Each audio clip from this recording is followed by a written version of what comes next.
Okay, thank you very much, Steve. Well, it's amazing. If you were said to us 30 years ago that we'd be sitting in the State House like this, with this amount of group of people, everybody would have thought we were on drugs. But to see this and witness this, and look around the room, it shows the impact that the study of Torah has had on the Columbus community. I've been in the city all my life, and I watched the way things have grown. I remember when I was a little boy, my parents started the Columbus Torah Academy. I think the first meeting was in my parents' living room. And I watched the way the school grew, and to see the synagogues, and see to see the opportunity of starting the kollel. I remember 30-something years ago, Cantor Schiffman said to me, Columbus has to have a kollel. And he talked to me about it for like a few years. And then with Rabbi Stavsky, blessed memory, Rabbi Siener, Rabbi Rosenberg, we started the concept of how to establish the kollel.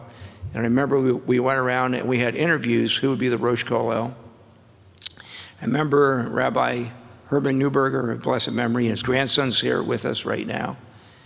He sent a candidate, sent Rabbi Morris, and he said to me, he goes, Jay, I guarantee you, if you bring Rabbi Morris in, I guarantee the success of this kollel. And here we are 30 years later, witnessing that guarantee. He delivered.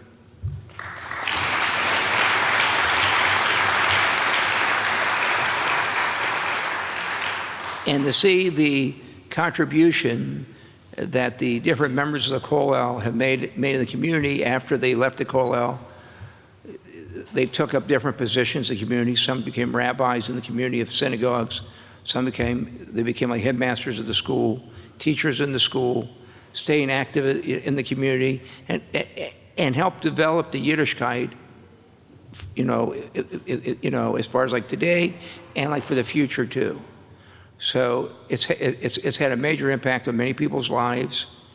And what makes the kollel very unique is it's not geared for one branch of Judaism. It's not geared for the Orthodox only, the conservative only, the Reform.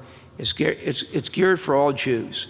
And nobody knows where that spark is. And when you look around the room and you see where everybody started, not everybody started on the same base. Everybody started in different parts of their life. But how people could be inspired to learn, and how it changes their lives, and how it changes their vision. So, Rabbi Morris, we thank you for putting together a great group of Rabbanim. You have all types. You have people who are very shy, like Hillel, who's done a great job. I mean, Hillel, you've done a super job here in the community.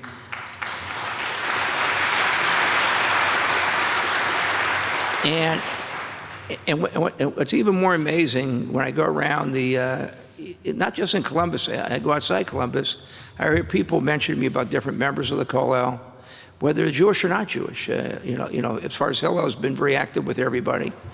And what people want is, they want want people to be authentic.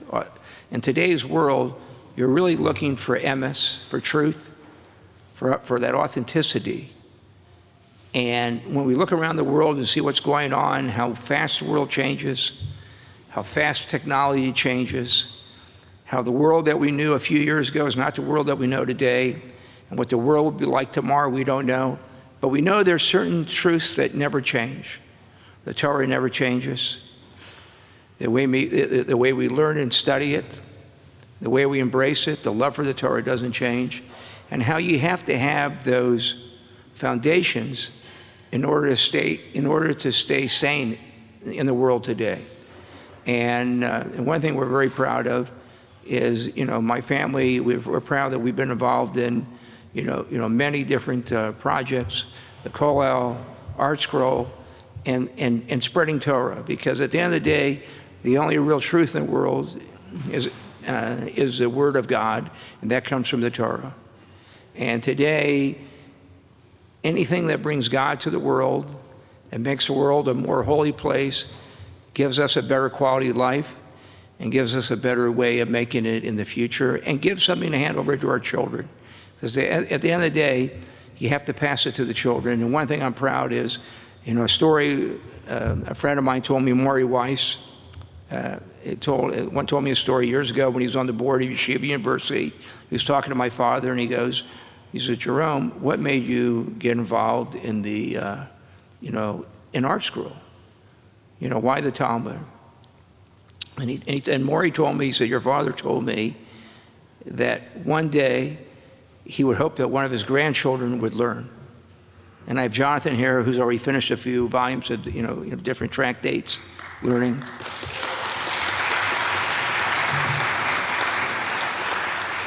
And one thing that I'm proud is that my grandson, my oldest grandson, is now like in yeshiva, like in Jerusalem, and he's learning too. Or he's supposed to be learning, but he's learning something. So, at the end of the day, that's what counts. It's what the children pick up and the grandchildren pick up, and that's the legacy that we really have. And at the end of the day, that's the most important. We want to wish everyone a happy holiday coming up, and like next week is Thanksgiving, and next Shabbos we got to pray hard that Ohio State has a good outcome. And we are in the heart and center of the state of Ohio, right here at the State House. And I remember when I was in grade school, we took a tour here, and one thing they emphasize is that Abraham Lincoln spoke here. So this is really a historic place. This building, it's really a very special place. It's a beautiful place.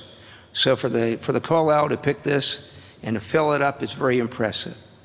So everyone, God bless everybody, and I'll turn over to Rabbi Morris.